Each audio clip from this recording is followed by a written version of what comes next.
2 ദിനവൃത്താന്തം 32-ാം അധ്യായത്തിൻ്റെ 33-ാമത്തെ വാക്യത്തിൽ രാജാവായ യെഹിസ്കീയാവിനെ കുറിച്ച് എഴുതിയിരിക്കുന്നത് കർത്താവായ യേശുക്രിസ്തു പറഞ്ഞ ചരിത്ര സംഭവം നമുക്കെല്ലാം സുപരിചിതവും ഏത് മരണവീട്ടിലും ഉദ്ധരിക്കുന്നതുമാണ്.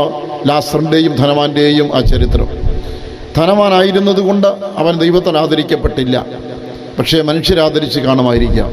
പക്ഷേ അവൻ മരിച്ചപ്പോൾ അവൻ്റെ ജീവിതം സ്വർഗരാജ്യത്തിന് യോഗ്യമായിട്ടല്ലാതിരുന്നതിനാൽ അവന് കടന്നു ചെന്നത് തീജ്വാലയിലേക്കായിരുന്നു, എന്നേക്കും യാതനയും വേദനയും അനുഭവിക്കുവാൻ.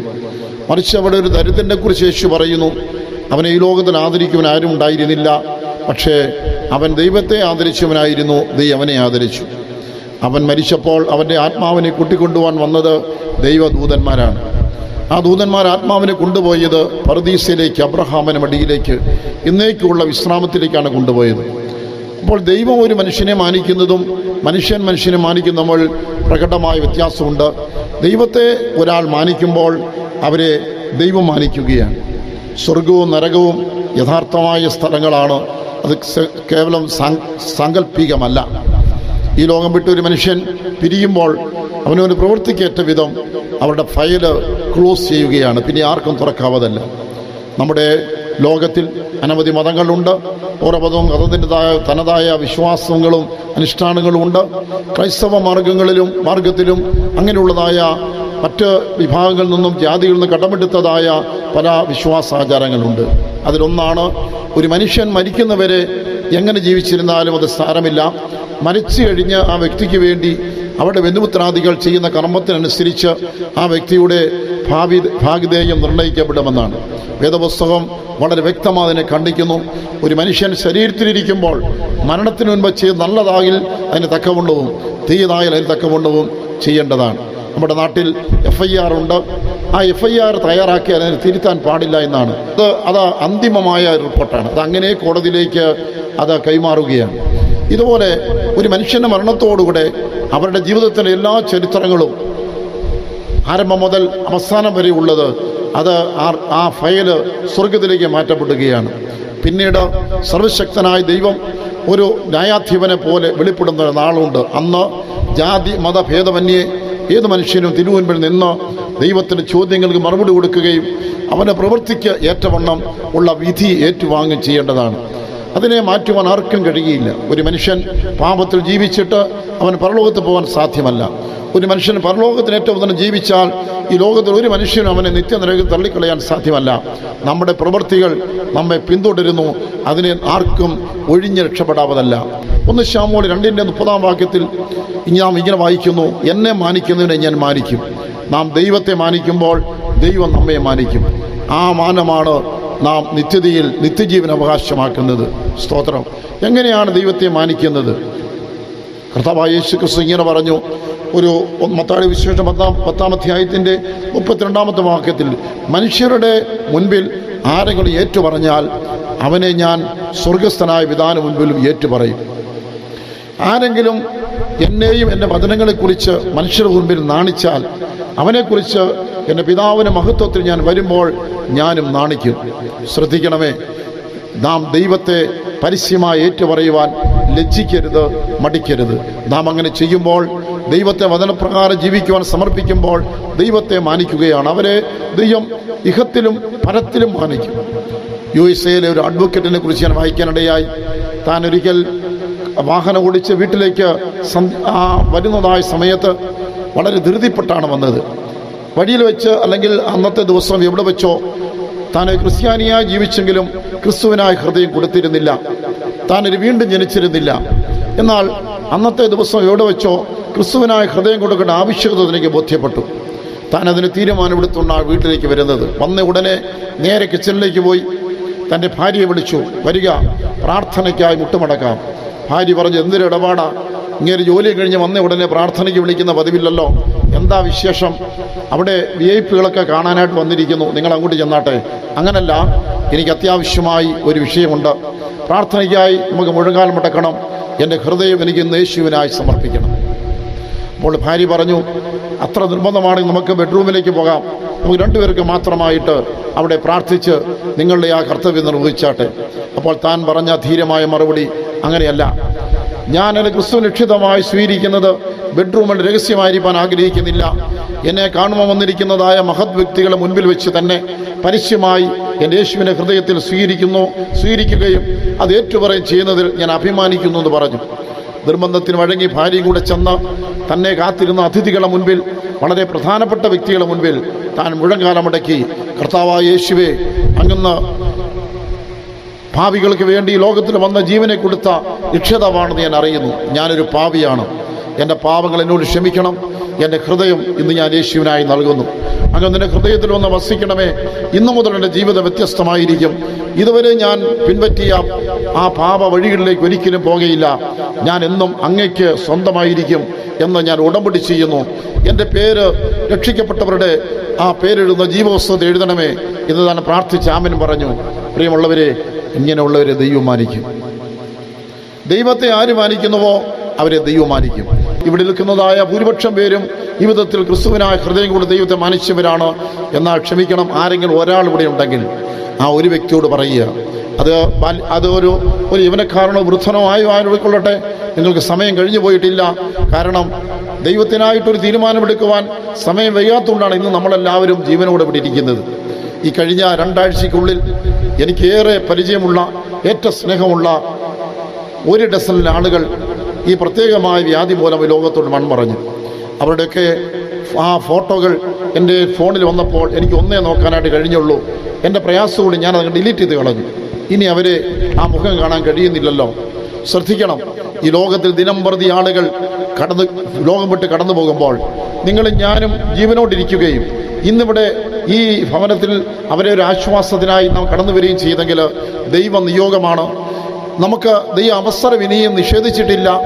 ഇന്നുവരെയും ക്രിസ്തുവിനെ രക്ഷിതമായി സ്വീകരിച്ചില്ലയോ, സ്വർഗത്തിൽ പോകാൻ തീരുമാനിച്ചില്ലയോ, പാപവഴികളെ വിട്ടുകളയാൻ തീരുമാനിച്ചില്ലയോ, ഒരവസരം കൊണ്ട് ദൈവം തന്നതുകൊണ്ടാണ് ഇന്ന് നിങ്ങളും ഞാനും ജീവനോടെ ഇവിടെ സന്നിഹിതരായിരിക്കുന്നത്. അതുകൊണ്ട് അതേ ദൈവത്തെ മാനിക്കുവാനുള്ള തീരുമാനം ആരെങ്കിലും എടുത്തിട്ടില്ലെങ്കിൽ ഇന്ന് ഇവിടെ വെച്ച് നിൽക്കുന്നപ്പോൾ തന്നെ നിങ്ങൾക്ക് അത് ചെയ്യാൻ കഴിയും. നിങ്ങളൊരു പാപിയാണെന്ന് സമ്മതിച്ച് രക്ഷകനായ യേശുവിനെ ഹൃദയത്തിൽ സ്വീകരിച്ച് യേശുവിനായി ജീവിക്കുവാനുള്ള ഒരു ഉടമ്പടി നിൽക്കുന്ന നിൽപ്പിൽ അത് ചെയ്യാവുന്നതാണ്. അതിന് പ്രത്യേകിച്ച് ഒരു ആരാധനാലയമോ ഒരാൾത്താരയോ ഒന്നും ആവശ്യമില്ല. നാം എവിടെ വെച്ചും ക്രിസ്തുവിനെ രക്ഷിതമായിട്ട് സ്വീകരിക്കുവാൻ നമുക്ക് പറ്റും. അങ്ങനെ ദൈവത്തെ ഒരാൾ മാനിക്കുന്നെങ്കിൽ അവരെ ദൈവം ഈ ലോകത്തിലും നിത്യതയിലും മാനിക്കും. പറഞ്ഞ അഡ്വക്കേറ്റ് പിൽക്കാലത്ത് താൻ USA ഒരു ചീഫ് ജസ്റ്റിസായിട്ട് മാറി. ക്രിസ്തുവിനെ മാനിച്ച വ്യക്തിയെ ഈ ലോകത്തിൽ തന്നെ ഒരു ഉന്നത പദവിയിൽ എത്തിച്ച് ക്രിസ്തുവിനെ സാക്ഷിയാക്കി മാറ്റിയത് ദൈവത്തിൻ്റെ നീതിയാണ്. അതുപോലെ ദൈവത്തെ മാനിക്കുവാൻ തീരുമാനിക്കുമ്പോൾ നിങ്ങളുടെ ഔദ്യോഗിക രംഗത്ത്, നിങ്ങളുടെ കുടുംബജീവിതത്തിൽ, നിങ്ങളുടെ പ്രവർത്തന മേഖലകളിൽ, നിങ്ങളുടെ ബിസിനസ്സുകളിൽ, നിങ്ങൾ ഇടപെടുന്ന ഏത് സ്ഥാനത്തും ദൈവത്തെ മാനിക്കുന്നവനെ മാനിപ്പാൻ ദൈവം ഒരിക്കലും വിമുഖത കാണിക്കുകയില്ല. ദൈവം നിങ്ങളെ മാനിക്കും. പക്ഷേ പിന്നീട് നിങ്ങൾ പിന്തിരിഞ്ഞ് കളയരുത്. ദൈവം ചില ആളുകൾക്കുണ്ട്, തങ്ങൾ താഴെ ഒക്കെ ആയിരിക്കുമ്പോൾ കർത്താവിന് സാക്ഷിയായിരിക്കും, മുള്ളോട്ട് പോകുമ്പോൾ സാക്ഷിയായിരിക്കാൻ കഴിയാതെ വരും. എത്ര നാം ദൈവം നമ്മളെ ഉയർത്തിയാലും എത്ര മാനിച്ചാലും ശരി, നാം കർത്താവിന് സാക്ഷികളായിരിക്കേണ്ടത് ഏത് സ്ഥലത്തും ഏത് സമയത്തും അതാവശ്യമാണ്. ഏത് പ്രായത്തിലുള്ളവരോടും നമുക്കത് പറയാൻ കഴിയും.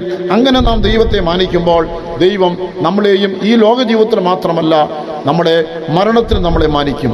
മറ്റൊന്ന് യേശു പറഞ്ഞത് ഇങ്ങനെയാണ് തൻ്റെ ശിഷ്യഗണങ്ങളോട്: നിങ്ങളെ കൈക്കൊള്ളുന്നവൻ എന്നെ കൈക്കൊള്ളുന്നു, നിങ്ങളെ തള്ളുന്നവൻ എന്നെ തള്ളുന്നു. പ്രിയമുള്ളവരെ, ദൈവത്തെ ഒരാൾ മാനിക്കുമ്പോൾ ദൈവത്തിനുള്ളവരെ മാനിക്കാതിരിക്കുവാൻ സാധ്യമല്ല. നാം ദൈവത്തെ മാനിക്കാൻ തീരുമാനിക്കുമ്പോൾ ദൈവത്തിൻ്റെ വചനം പറയുന്നവരെ മാനിക്കുകയും ആ വ്യക്തിയല്ല ആ വചനത്തെ മാനിക്കുകയും ആ വചനത്തോടത്തോളം ജീവിക്കുവാൻ നമ്മളെ സമർപ്പിക്കുകയും ചെയ്യും. നാം ഹിസ്കിയാവിനെ സംബന്ധിച്ച് പറയുമ്പോൾ അവനെ സംബന്ധിച്ച് ഇങ്ങനെയാണ് എഴുതിയിരിക്കുന്നത്: യഹോവയുടെ സന്നിധിയിൽ നന്മയും ന്യായവും സത്യവുമായുള്ള കാര്യങ്ങൾ അവൻ പ്രവർത്തിച്ചുവെന്നാണ്. ദൈവത്തെ മാനിക്കുന്നൊരു വ്യക്തി അങ്ങനെയാണ്. അവൻ ജീവിതകാലം ദൈവത്തിന് മുൻപാകെ നന്മയും നീതിയും സത്യവുമായ നിലയിൽ ജീവിക്കും. അത് മാത്രമല്ല, അതിൽ നിന്ന് പിടയ്ക്ക് പിന്മാറാതെ അവസാനം വരെ യഹോവയ്ക്ക് പ്രസാദമുള്ളത് ചെയ്തു. മനുഷ്യ ജീവിതം എന്ന് പറയുന്നത് ഒരു വലിയ പ്രക്ഷുബ്ധമായ ഒരു കടലിലൂടെ ഒരു ചെറിയ തോണി നാം കൊണ്ടുപോകുന്ന പോലെയാണ്. അത് ഏത് നിമിഷവും തകർന്നുടയാം. എന്നാലും ഒരു സ്വന്തം വൈദഗ്ധ്യം കൊണ്ടും നിശ്ചയദാർഢ്യം കൊണ്ടും ധൈര്യം കൊണ്ടും സർവോപരി സർവേശ്വരൻ്റെ സഹായം കൊണ്ടും ഒരു വ്യക്തിക്ക് ആ കാറ്റിനെയും തിരമാലകളെല്ലാം ഭേദിച്ച് ലക്ഷ്യസ്ഥാനത്ത് തോണി എത്തിക്കാൻ കഴിയും. ഇതുപോലെയാണ് ഒരു മനുഷ്യ ജീവിതം ആരംഭിക്കുന്നു. ആ മനുഷ്യ ജീവിതത്തിൽ അവന് പലവിധമായ പ്രശ്നങ്ങൾ വരാം. അത് ഒറ്റയ്ക്കുള്ളവർക്ക് അങ്ങനെ വരാം, കുടുംബത്തിൽ ഉപേക്ഷിച്ച് കുടുംബപരമായിട്ട് വരാം, ഉദ്യോഗം ചെയ്യുന്ന ഉദ്യോഗ സംബന്ധമായിട്ട് വരാം, ബിസിനസ് സംബന്ധമായിട്ട് വരാം. പക്ഷേ ഇതിനെല്ലാറ്റിനും നടുവിൽ ദൈവത്തോടുള്ള ബന്ധത്തെ നിലനിർത്തുക എന്നത് ക്ലേശതരമാണെങ്കിലും അത് അസാധ്യമല്ല, അത് സാധ്യമാണ്. ഏത് സാഹചര്യത്തിലും ദൈവത്തെ മുറുകെ പിടിക്കുക, ദൈവത്തിന് പ്രസാദമായി ചെയ്യുക എന്നുള്ളത് അത് കഴിയുന്നൊരു കാര്യമാണ്. ഒരു മനുഷ്യൻ സത്യവും നീതിയും ന്യായവുമായി ഇത് പ്രവർത്തിച്ച് ദൈവത്തെ പിൻപറ്റുവാൻ തീരുമാനിക്കുമ്പോൾ അവൻ്റെ വിശ്വാസത്തിന് ആ കോട്ടം വരുമാറുള്ള ഒരുപാട് ശോധനകൾ വരും. പക്ഷേ പിന്മാറിപ്പോകാതെ അവസാനം വരെ നിലനിൽക്കുന്നവരെയാണ് ദൈവം മാനിക്കുന്നത്. ഓട്ടം തികച്ചു എന്നത് നിസ്സാരമായ കാര്യമല്ല. അപ്പോസ്തലനായ പൗലോസ് പറയുന്നു, ഞാൻ നല്ല പുറവ് വരുന്നു, എൻ്റെ ഓട്ടം തികച്ചു. ഓട്ടം തികയ്ക്കുവാൻ സാധ്യമല്ലാത്ത രീതിയിലുള്ള പ്രതിബന്ധങ്ങൾ ആരുടെയും ജീവിതത്തിൽ വരും. എന്നാൽ അത് തികയ്ക്കുന്നു എന്നുള്ളത് ഒരു ചെറിയ കാര്യമല്ല. ഹിസ്കിയാവിനെ സംബന്ധിച്ച് അവൻ നീതിമാനായി, അവൻ നിർമ്മലനായി ജീവിച്ച് ദൈവത്തെ പ്രസാദം വരുമ്പോൾ അവസാനിച്ചു. ദുഃഖകരമായ സത്യം തുറന്ന് വായിക്കുമ്പോൾ അവൻ്റെ മകൻ മനശ്ശെ ഇതിനെല്ലാം നേരെ വിപരീതമായിട്ട് മാറി. എല്ലാ ഭക്തന്മാരുടെയും മക്കൾ അത് ചിന്തിക്കേണ്ടതാണ്. നിങ്ങളുടെ പിതാക്കന്മാർ ദൈവഭക്തിയുള്ളവരായി ദൈവത്തെ പ്രസാദിച്ച് ജീവിച്ചു മരിച്ചു, അഭിമാനം കൊള്ളുന്നു. ഇതേ അഭിമാനം ഒരു കാലത്ത് നിങ്ങളും ഞാൻ ഇതുപോലെ പെട്ടിക്കിടന്നാൽ നമ്മുടെ മക്കൾ നമ്മളെക്കുറിച്ച് പറയണം, എൻ്റെ പിതാവും എൻ്റെ മാതാവിനെ കുറിച്ച് എനിക്ക് അഭിമാനമുണ്ട്, അവർ വിശ്വാസ മാർഗത്തിൽ അന്ത്യവരെയും വിശ്വസ്തരായിരുന്നുവെന്ന്. അല്ലാതെ ഭക്തന്മാരായ പിതാക്കന്മാരെ കടന്നുപോയി മക്കൾ വഴിതെറ്റിപ്പോയി എന്നൊരു നില ഒരിക്കലും വരരുത്. നമ്മളെ വിട്ട് കടന്നു പോകുന്നതായ ദൈവഭക്തരായ നമ്മുടെ ആത്മീയ വൈദിക ശ്രേഷ്ഠന്മാർ അവർ നമ്മളെ നിത്യതയിലേക്ക് വിളിക്കുകയാണ്.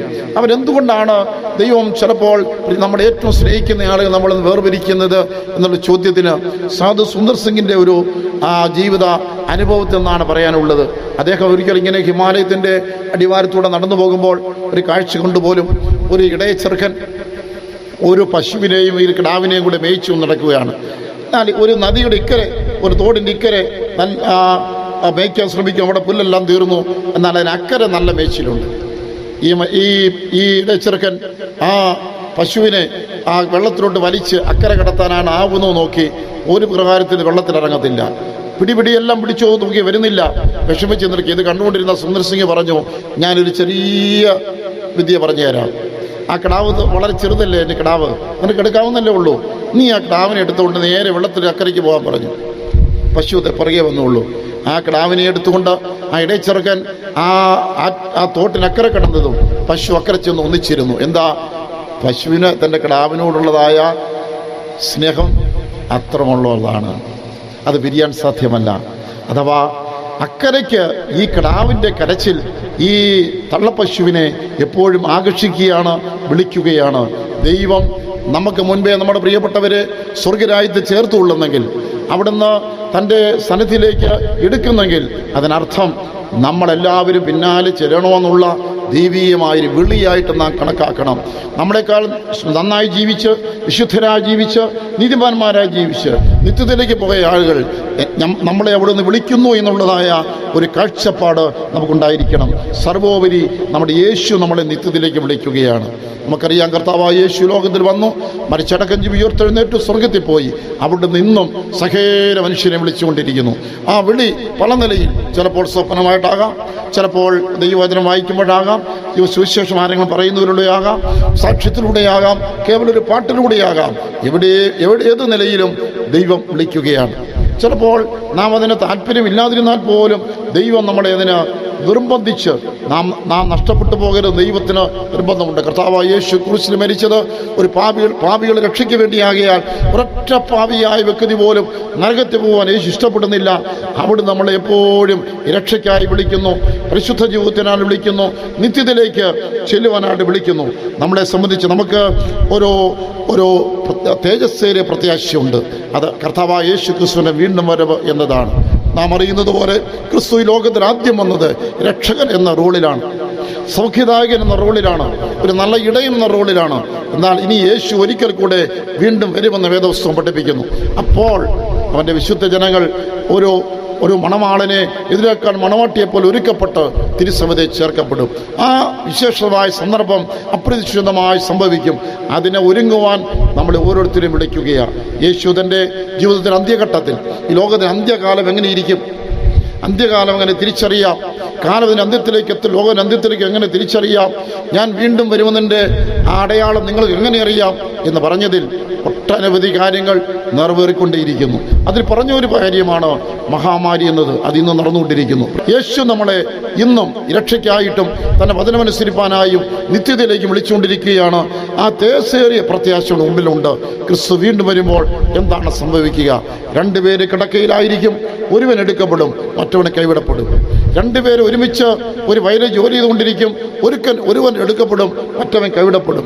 രണ്ട് സ്ത്രീകൾ ഒന്നിച്ച് ബാവ് പൊടിച്ചുകൊണ്ടിരിക്കും, എന്നാൽ ഒരു സ്ത്രീ എടുക്കപ്പെടും, മറ്റൊരു കൈവിടപ്പെടും.